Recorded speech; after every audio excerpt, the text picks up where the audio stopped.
Hello বন্ধুরা, আজকে আমি তোমাদেরকে দেখাবো গাজরের হালুয়া। দেখো এখানে আমি কতগুলো গাজর নিয়ে নিয়েছি। এবার আস্তে আস্তে এক এক করে ছুলে নেব। তো দেখো আস্তে আস্তে আমি এক এক করে ছুলে নিচ্ছি। তো এরকম করে আমি 5টাই ছুলে নেব। চলো তোমাদেরকে দেখাচ্ছি। দেখো একটা ছোলার পর আমি কতগুলো আমার একসঙ্গে ছোলা হয়ে গেল খুব তাড়াতাড়ি।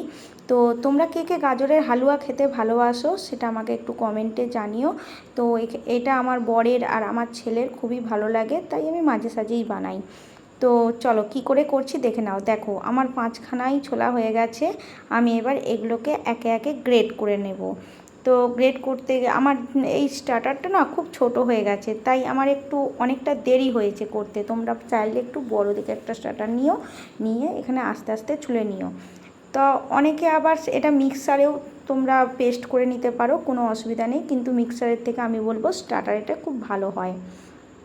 তো দেখো এটা আমার একটু দেরি হয়েছে করতে, কারণ জিনিসটা আমার ছোট তো তাই। তো কে কে গাজরের হালুয়া খেতে তোমরা ভালোবাসো সেটা আমাকে একটু কমেন্টে কিন্তু জানাবে। আর আমার এই ভিডিওটা কে কোথা থেকে দেখছো সেটাও আমাকে কমেন্টে একটু বলে দিও।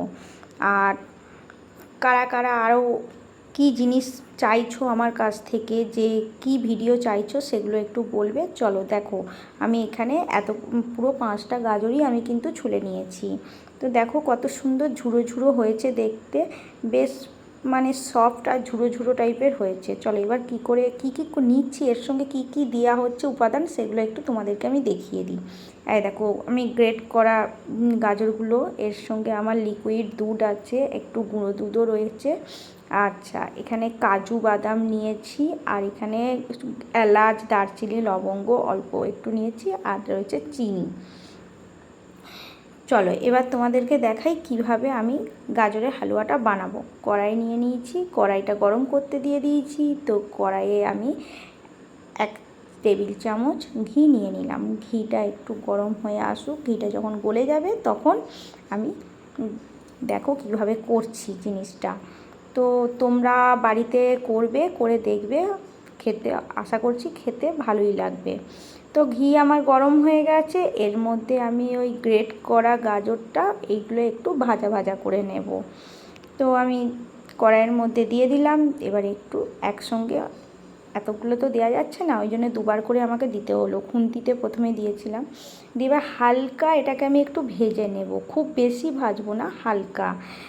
আর আঁচটা যেন একদম লোতে থাকে, বেশি জোরে দিলে কি হবে বলো তো, তলায় ধরে যাবে। তো ঘিয়ের গন্ধে ভালোই বেরোচ্ছে, গাজরের সঙ্গে ভালোভাবে আমি করে নিলাম, মেখে নিলাম। তো এর মধ্যে হালকা পরিমাণে একটু নুন দেব। তোমরা যারা একটু নুন খেতে ভালোবাসো তোমরা দিতেও পারো বা নাও দিতে পারো, কোনো অসুবিধা নেই। তো একটু দিলে মনে হয় কি জিনিসটা ভালো হবে। এর মধ্যে আমি কিন্তু এলাচ দারচিনি লবঙ্গ এগুলো দিয়ে দিলাম। আমি কিন্তু এগুলো ঘিয়েতে দিইনি, ঘিয়েতে দিলে না জিনিসটা আমার ভালো লাগে না। তার থেকে এর সঙ্গে ভালোভাবে মিক্সচার করলে কি আমার গন্ধটাও খুব সুন্দর আসে, তার সঙ্গে ঘিয়ের গন্ধটাও পাওয়া যায়।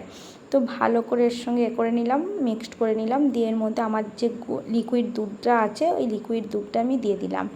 তো লিকুইড দুধটা দিয়ে আমি ভালো করে নাড়াচাড়া করে নেব, এবং এটাকে পুরো একদম ভালো করে কষিয়ে নেব, যেন এর মধ্যে লিকুইড দুধটা না থাকে। দেখো ভালো করে আমি কষতেই আছি, কিন্তু আমার ফোনের মানে আর কি বলবো, লাইটটা না একটু কমের, ওই জন্য কালারটা একটু ফেড দেখাচ্ছে, তবে কালারটা খুব সুন্দরই ছিল বন্ধুরা। তো দেখো এর মধ্যে আমি আবার আমুল দুধটা একটু গরম জলে গুলে রেখেছিলাম, সেটা দিয়েও আমি ভালোভাবে মিক্সচার করে নিচ্ছি। এবার এটা কিন্তু এবার ফুটতে থাকবে, ভালো করে আমি এটা ফোটাবো। দেখো একটু ভালো করে নাড়াচাড়া করে নিলাম, ভালো করে নাড়াচাড়া করার পর এবার দেখবে এটা একটু ফুটে উঠবে।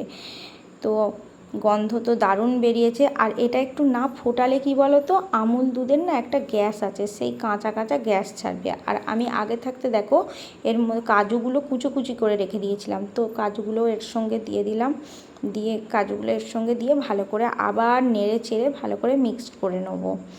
দেখো আমার কিন্তু অলরেডি জিনিসটা ফুটতে আরম্ভ করে দিয়েছে। তো আবার ভালো করে নেড়ে চেড়ে ভালো করে আমি মিক্সড করে নিই, কিন্তু এবারে আর শুকনো শুকনো করবো না, একটু রসা রসা রাখবো। দেখো তো এইবার এর মধ্যে আমি দিয়ে দেব চিনি।